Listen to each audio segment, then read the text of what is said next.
Survival of the species. The goal of every creature in the Pacific. But each pursues it in its own way. Some multiply through monogamy, by royal decree, even gender swapping. Some are moonstruck. Others are sun lovers. And some are lured by a fatal attraction. Anything to go forth and multiply. 166 million square kilometers, 1/3 of our planet. The biggest ocean on Earth is a sea of passion.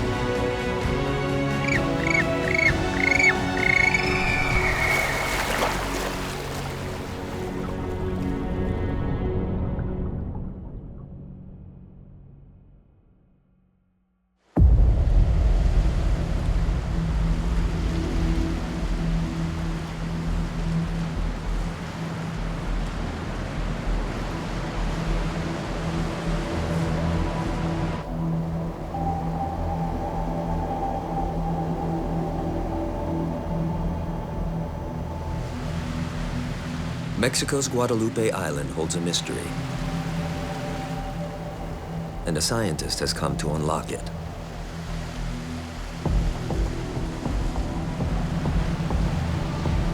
No one has ever seen great white sharks mate. New evidence suggests it happens here.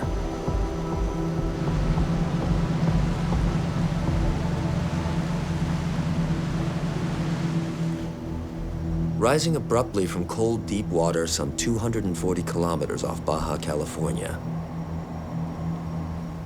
Guadalupe is known for attracting giants.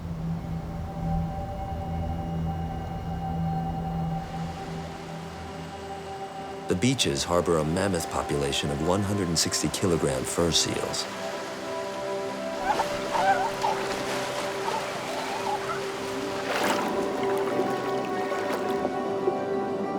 Plus half-ton sea lions. 2-ton elephant seals are the neighbors that dwarf them all.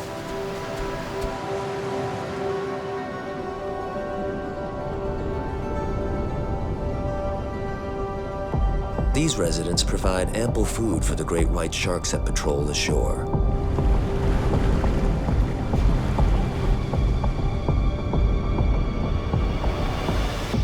Each time they need to feed, they run a gauntlet of death.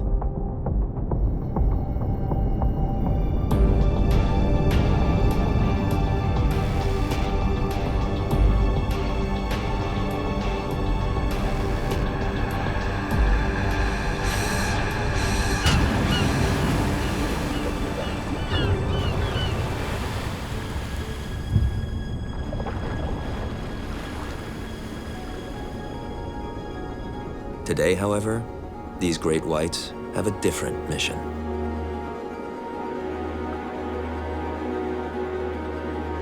They're mostly males, waiting on mates.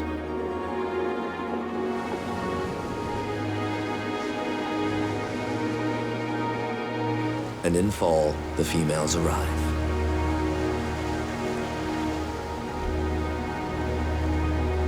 This female may have traveled from as far off as Hawaii, crossing half the Pacific to get here.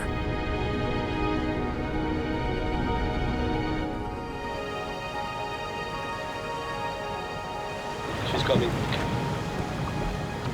She's coming. Dr. Mauricio Hoyos has traveled from the Mexican mainland. A leading great white scientist, he's convinced the sharks come to Guadalupe to mate. But the trick is catching them in the act. I think that we haven't seen the white shark mating because it's something that is happening away from the shore or probably during the night. Males and females are rarely found together. Guadalupe Island is an exception.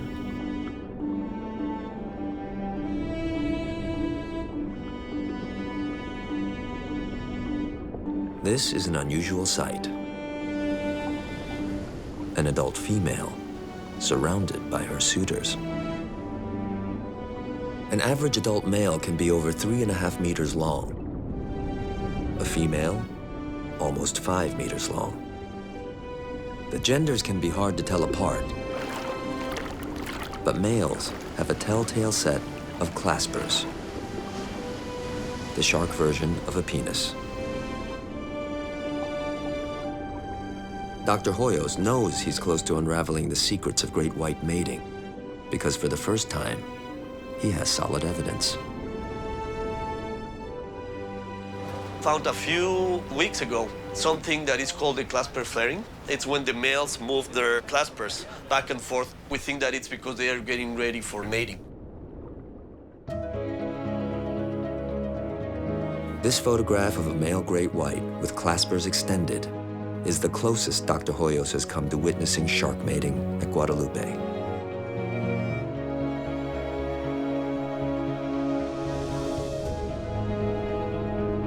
It's the only image of its kind, captured here just days before.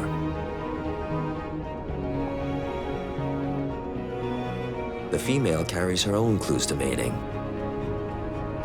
Gouges and lacerations, the likely signs of courtship.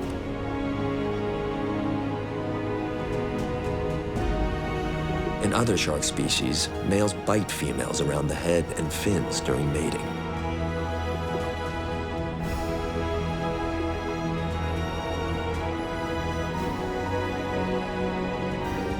Pregnant females don't journey to Guadalupe. They skip a season,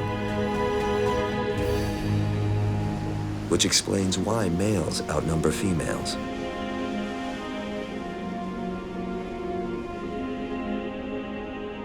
Part of the mystery to great white mating is already solved.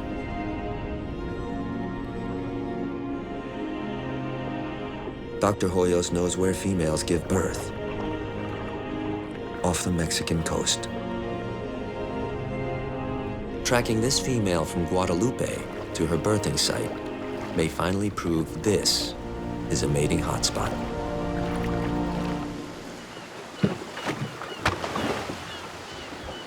So right now we are trying to track the big females because we think that when they are pregnant, they are the ones going to the mainland in Mexico to give birth.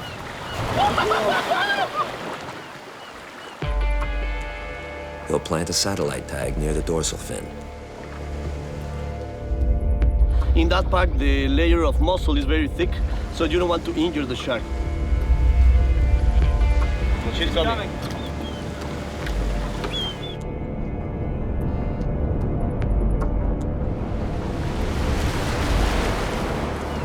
Whoa! Yeah! That was Perfect tagging.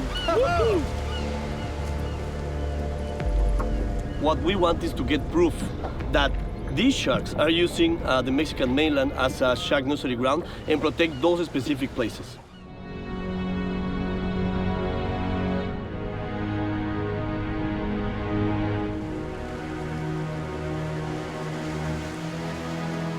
Okay, that's another female, I think. A key to understanding great whites is time.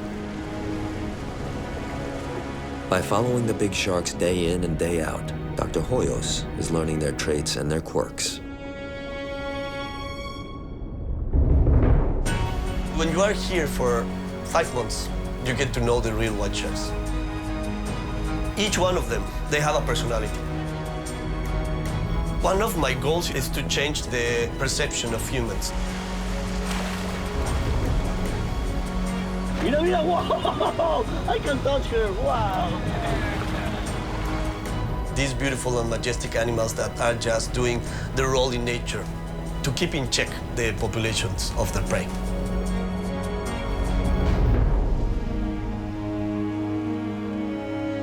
From courtship to parenting, life in the big Pacific reproduces in ways from the bizarre to the familiar.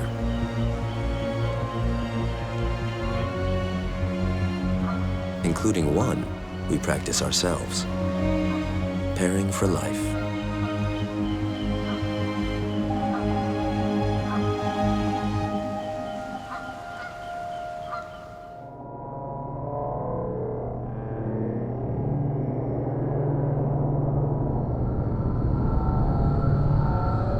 Half of a wolf eel pair takes a break from his familial duties to forage. Crabs, urchins, and abalone. It's all on the menu.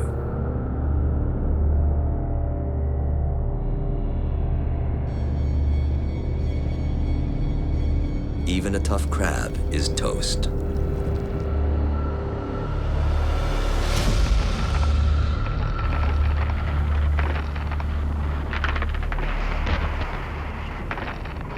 Wolf eel jaws are designed to crush the hardest prey.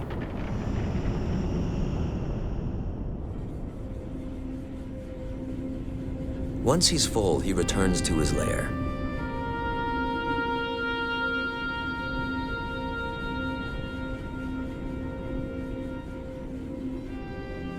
Waiting for him, his faithful partner.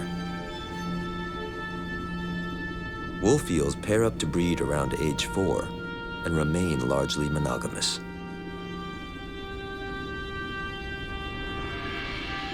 The partnership can last as long as 20 years.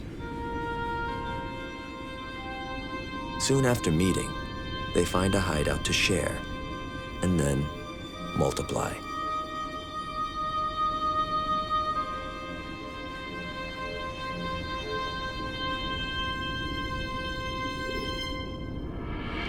A single mating produces a sphere of 10,000 eggs.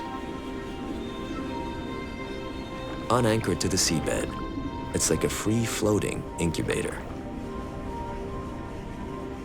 The parents gently turn it to bathe in well-oxygenated water.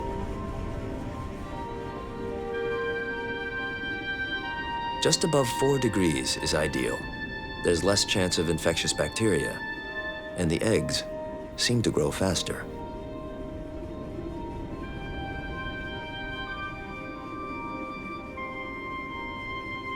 The brood will take 3 to 4 months to hatch.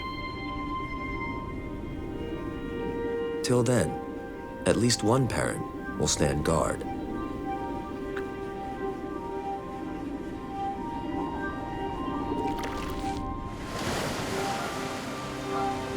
The young will drift with the current.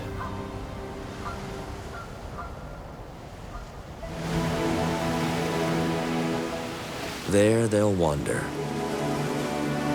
till it's their turn to find a partner and settle down.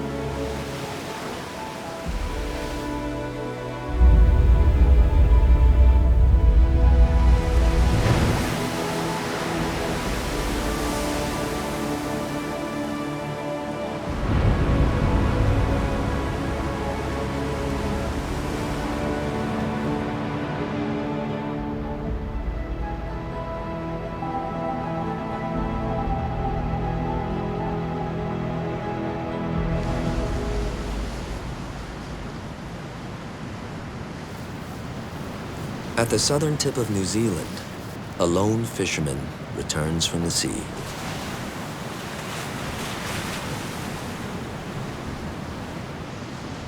A yellow-eyed penguin, one of the world's rarest.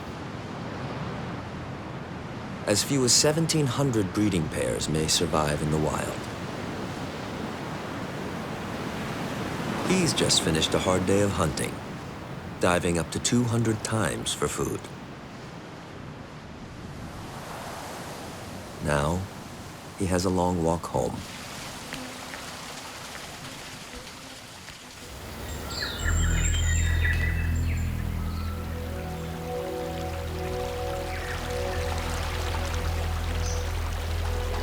Yellow-eyed penguins prefer the green of forests.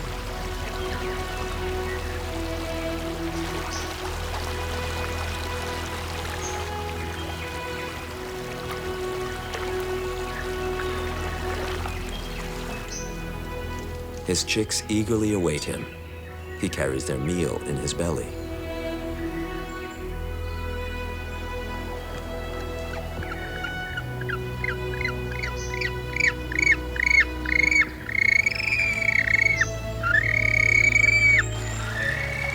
The native Maori dubbed this penguin the noise shouter, after its shrill call.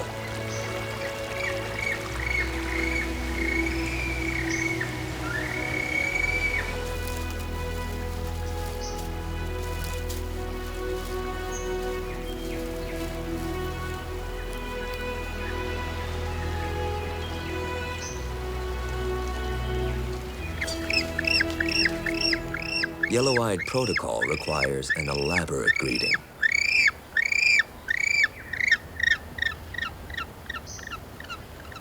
The duet of trills and calls reinforces their bond.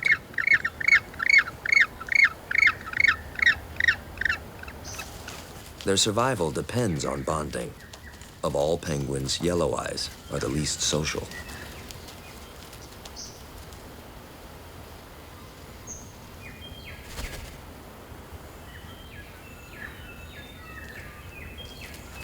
They build their nests in secretive nooks where even other yellow eyes won't find them.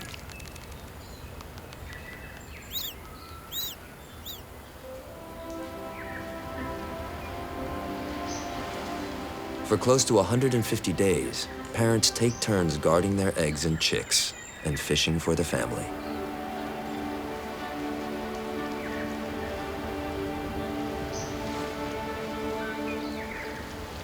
At 6 weeks, they'll be large enough that both parents can go fishing to feed them.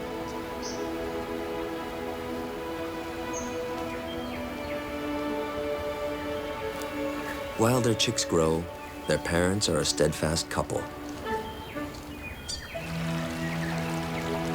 But when the breeding season ends and the offspring leave, the partnership dissolves. They may hunt in the same waters and roost on the same shore, but the penguins will live as singletons. Though the coupling is temporary, so is the breakup. Next mating season, this pair will return here, renew their bonds, and start a new family. The pattern will likely recur until death do them part. A courtship as calm as it is constant.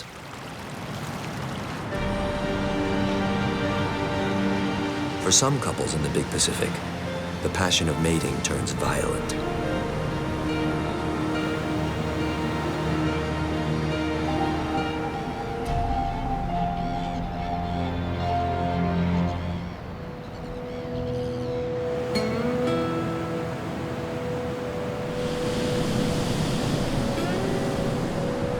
The California coastline. Fertile waters. Cathedrals of kelp.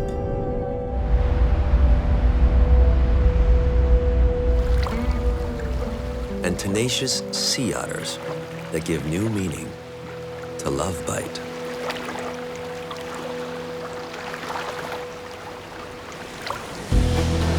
Mating starts as a roll in the surf. A chance to size each other up.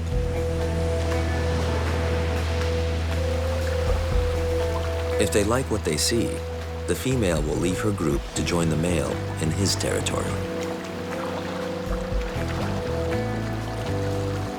They pair up for about 3 days and might mate several times. Courtship is a wrestling match with no holds barred. The male often bites the nose or nape of a female while grasping her tightly with his front paws. It can go on for as long as 30 minutes. Mating is so violent, females have drowned in the process. But there's a method to the mayhem. Scientists think nose biting may trigger the female to release an egg to be fertilized. It's called induced ovulation.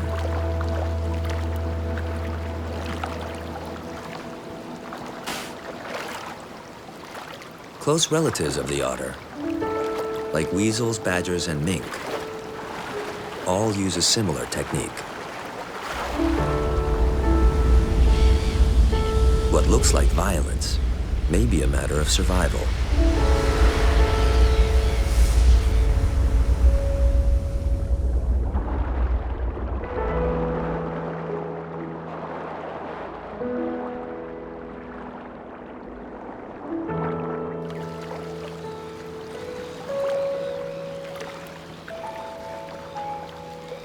The reward is one of the cutest babies in the Pacific.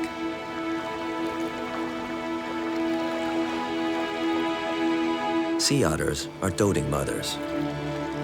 They nurture and protect their single pup for up to a year, until it can fend for itself and the battle of the sexes resumes.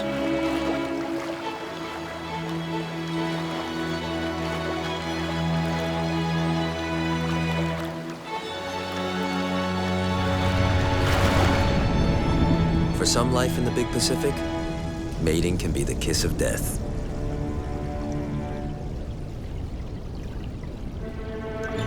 The larger Pacific-striped octopus is misnamed.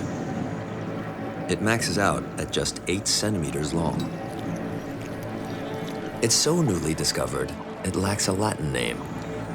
But already it dazzles researchers with its approach to reproduction. This female lies in wait for a partner. In her world, posture and pigment speak volumes. It's how they communicate. A male curls his front legs toward her, an invitation to mate. But it's a dangerous liaison. Her appetite isn't just sexual. In most species of octopus, females eat their mates. A true dinner date. To insert his sperm into her body, a male usually mates at arm's length for his own good.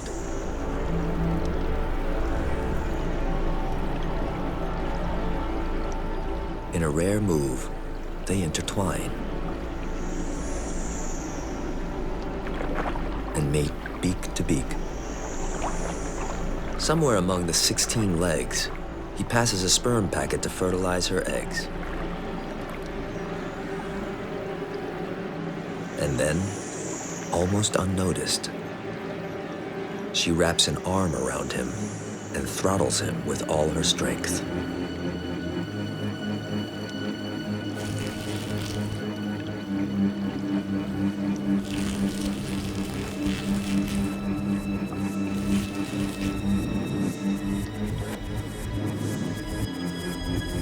Her grip is like a vice.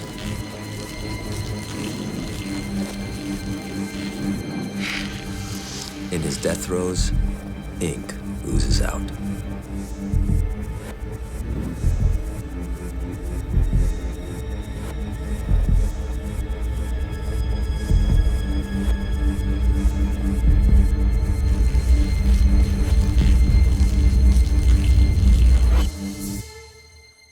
Freedom.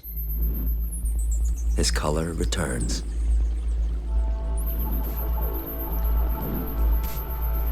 She seems to have the killer instincts of her relatives, but at the last moment, she chooses life.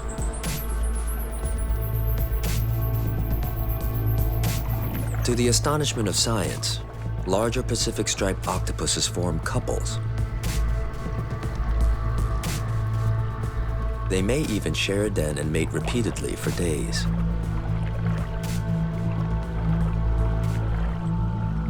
It's the only octopus we know of that does.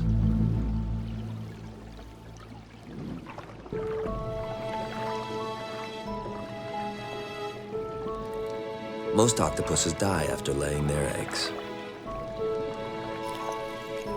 Researchers believe the larger Pacific-striped octopus can raise multiple broods during her lifetime. Hundreds of offspring. For almost 40 days they grow, protected by their mother.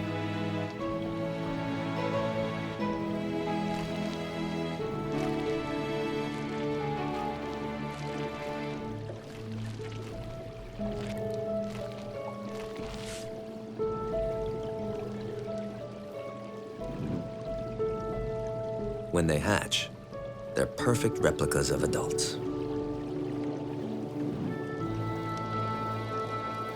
Soon they'll be caught by the tides and swept far into the Pacific to travel wherever the currents take them.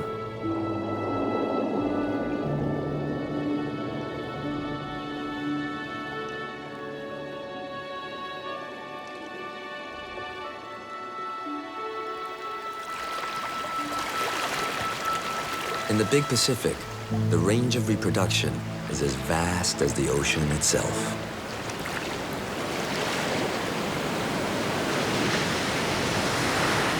One species even swaps gender roles.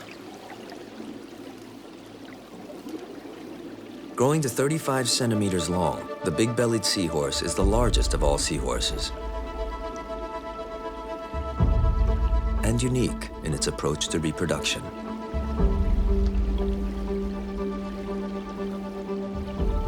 Inflating his already large abdomen, a signal he's ready to mate. He sidles up to a female, always larger than this species' males.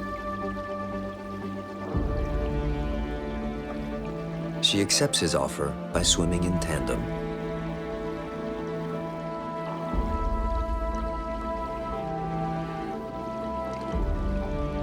This mating dance is the precursor to pregnancy. His pregnancy.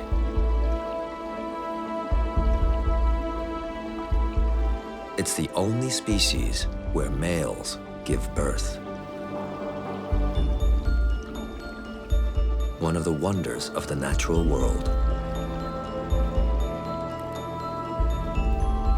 In a twinkling, she transfers the eggs from her brood pouch to his and is gone.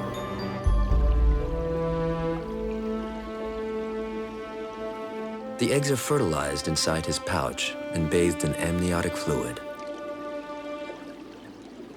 He'll carry them for close to a month. His contractions resemble labor in mammals.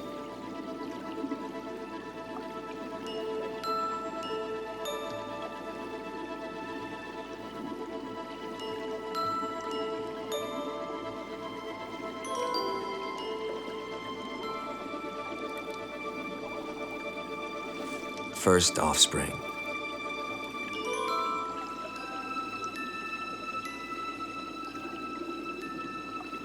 Another.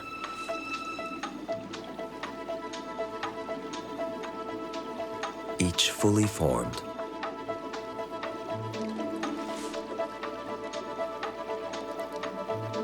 Up to 700 in minutes.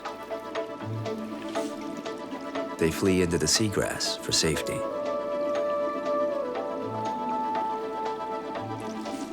The tiny newborns are so vulnerable to predators, as few as 3 of the entire brood may make it to adulthood. Which may explain the advantage to males giving birth. Scientists think it accelerates reproduction.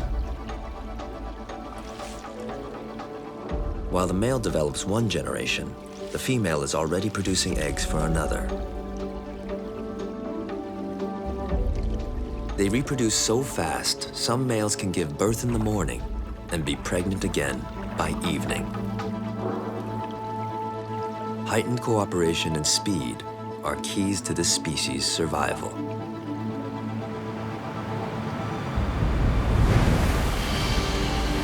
The big-bellied seahorse is one of a kind. But in the Big Pacific, gender can be as fluid as the sea.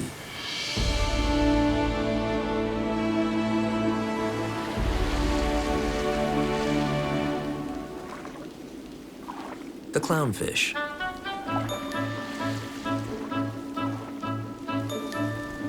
Cute, famous, and best known for its partnership with its anemone.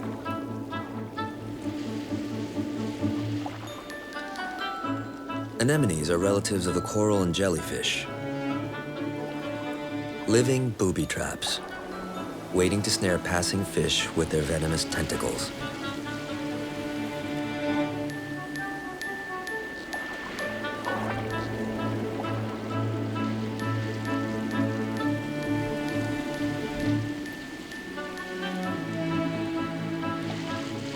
A layer of mucus on its skin immunizes it against its host. That immunity quickly fades while away from the anemone.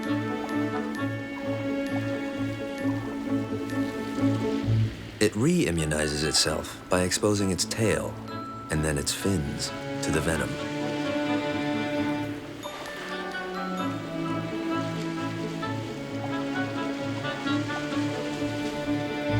It's a living sanctuary. In return, the clownfish defends the anemone from intruders.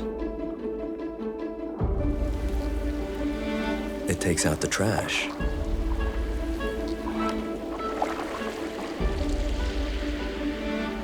It even delivers scraps of food. Without clownfish, anemones often die. It's a win-win, live and let live relationship. But the clowns are not a happy family. And that's the key to their success. Like many reef fish, all clownfish are born male. But under the right conditions, they can turn female. Stress determines gender.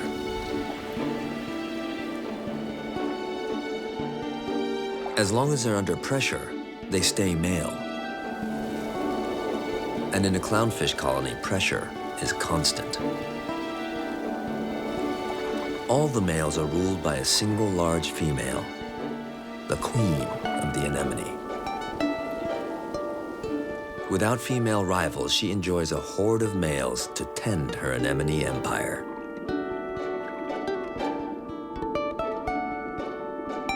She ensures they stay male by harassing them nonstop, keeping them stressed out and in line. Animals under stress release the hormone cortisol, which prevents the clownfish from turning female. But when the queen dies and her entourage wakes up without a good scolding, the biggest of them transforms. In the absence of stress, his cortisol levels fall and he changes into a female. Clownfish have consecutive genders. It's not boy or girl, it's boy, then girl. And in just a few weeks, the kingdom has a new queen. Instinctively, she hounds her subjects.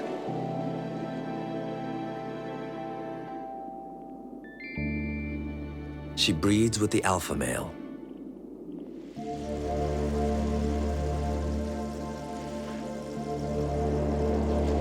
In her lifetime, she'll produce hundreds of offspring.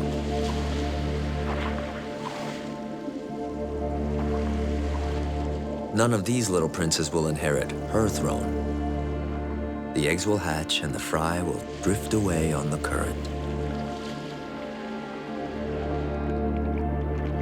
After a week, they change to juvenile fish and return to the bottom to find a new anemone.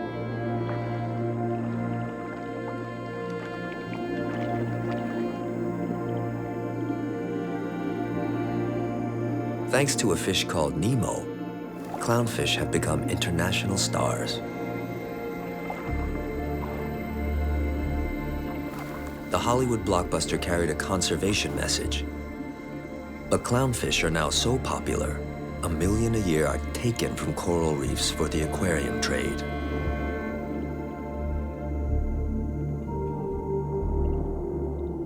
All 30 species of clownfish we know of are endangered. So are the 10 species of anemone they're bound to. The loss accelerates the destruction of coral communities in the Pacific. What they need most is human protection.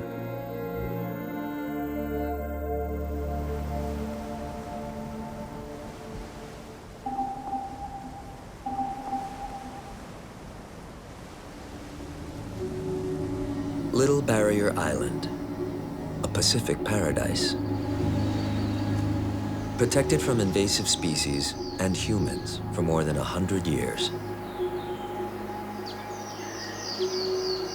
It's one of the world's conservation icons.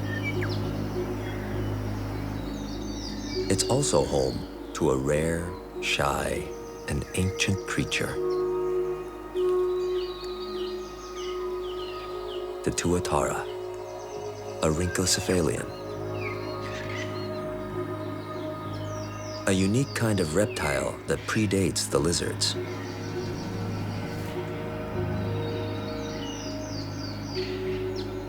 They're the last of their kind. Survivors from the days of the dinosaurs.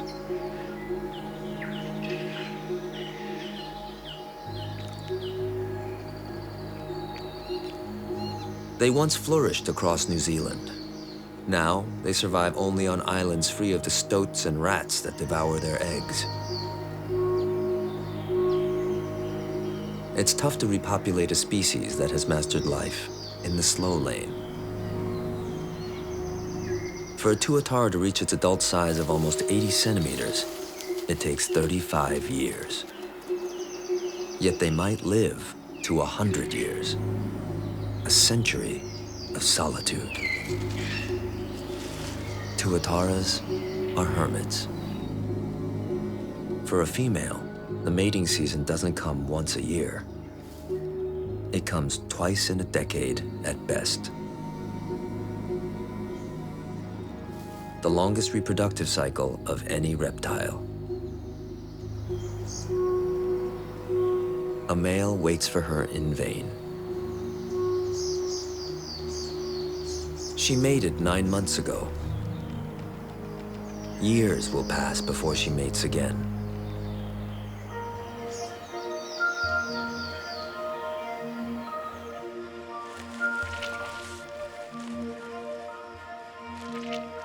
She deposits her eggs in a shallow nest.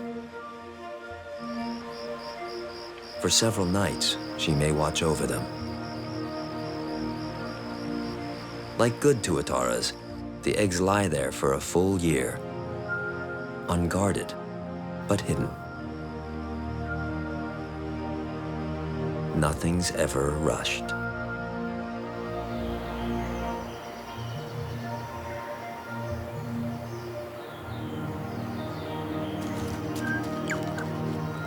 Juveniles enter the world without guidance or protection.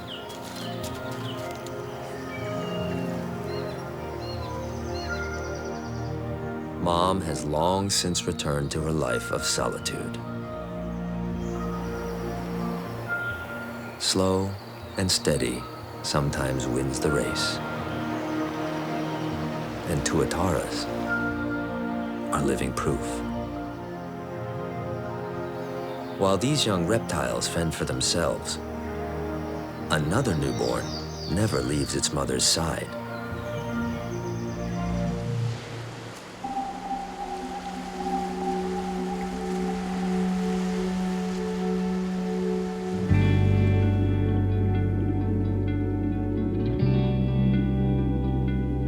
Dugongs might be the helicopter moms of the Pacific.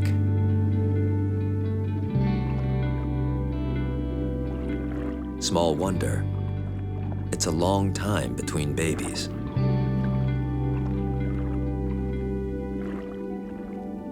They'll wait up to 7 years, and then only one calf is born.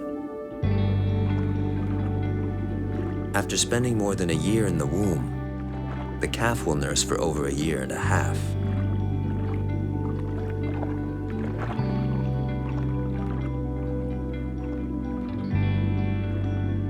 Its lifespan is shorter than the tuataras, but longer than most other creatures, 50 years or more. The oldest known dugong lived to 73.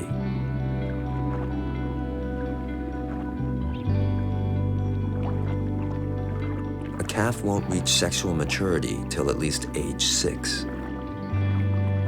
Till then, it clings to mom like a helpless toddler.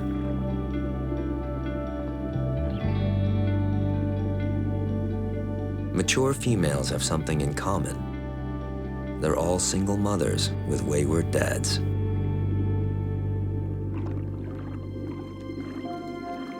Both genders grow tusks, but only in mature animals do tusks break the skin.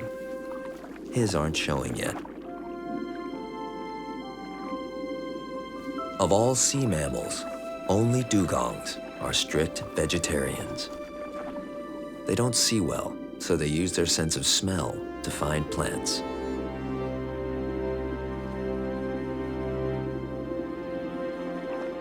Like the manatee, the dugong is known as a sea cow, but its closest relative is actually the elephant. Dugongs can stay underwater for up to 12 minutes, but like other marine mammals, they have to surface. And when one did, some ancient mariner confused it for the first mermaid. Breeding occurs year-round, so mature males are always searching for receptive females. No such luck. Still, he persists in dugong courtship.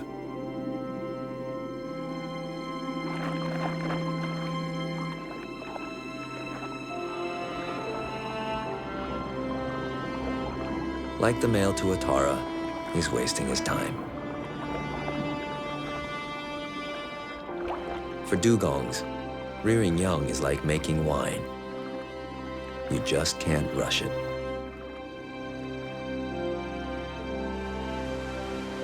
Not all of the Pacific's creatures breed so slowly. Some multiply overnight.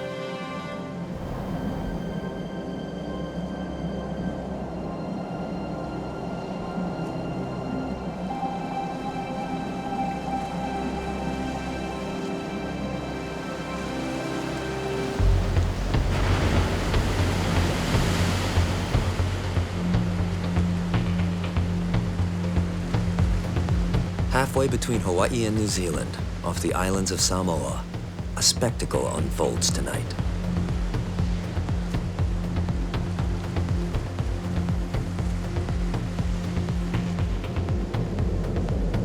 Exactly a week after the 11th full moon of the year, a horde erupts from the sea floor.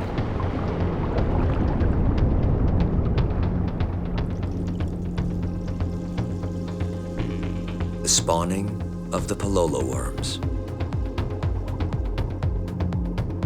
After spending the year buried in burrows, the 30-centimeter worms transform.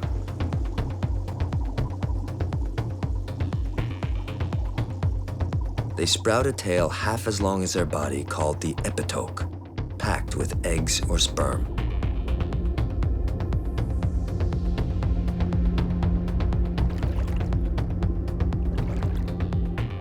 The worms remain in their coral homes, but their tails snap off and swim towards the surface.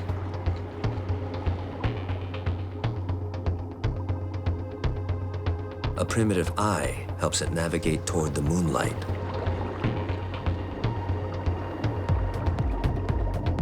To maximize reproduction, every worm is synchronized to spawn on the same night at the same time.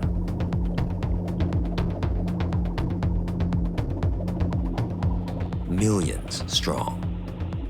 It's one of the world's greatest mass spawnings. Near the surface, the epitokes split open, dumping countless eggs and sperm in a frenzy of breeding and feasting.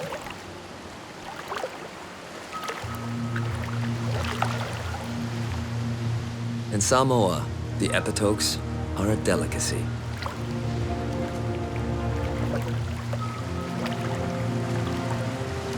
In such a mass event, islanders can hardly dent the numbers.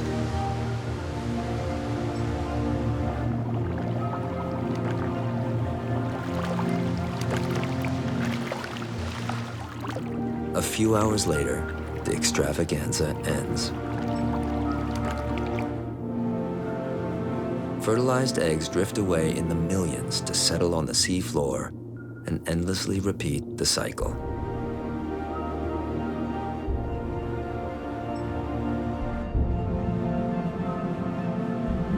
In such whirls of mating, the Pacific is at her most passionate. But nowhere is it so frenzied as on the hot sands of Mexico.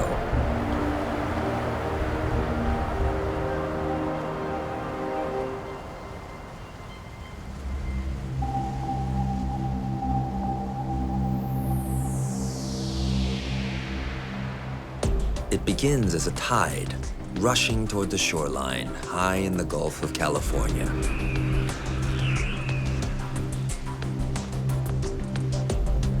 Squadrons of pelicans search for the invaders.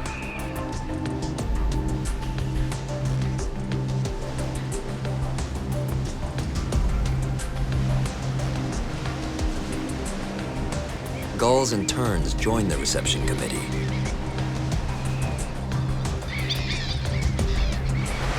And here they come.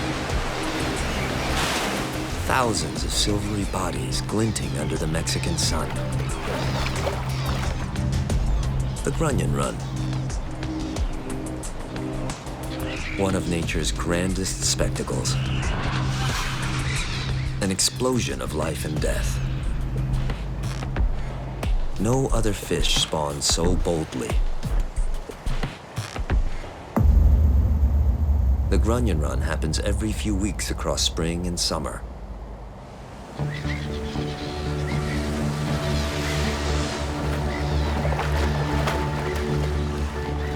Females make landfall first, surfing onto the wet sand to deposit their eggs. To avoid being washed back to sea, they dig their tails in and make a stand. It's a feast for the taking. Out of water, they can't breathe.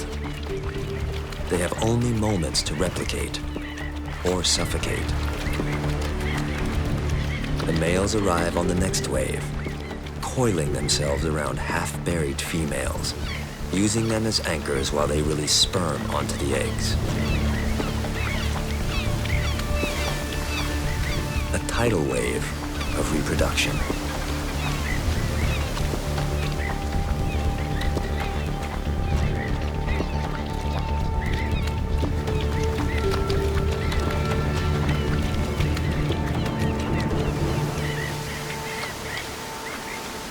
Then, as quickly as it appears, the phenomenon vanishes.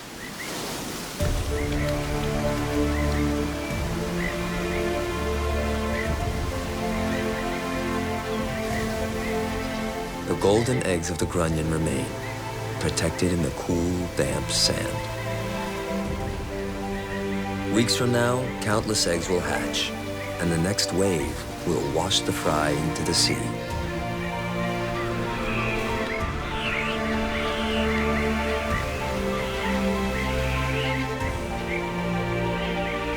It's nature's reward for the most brazen act of procreation in the ocean.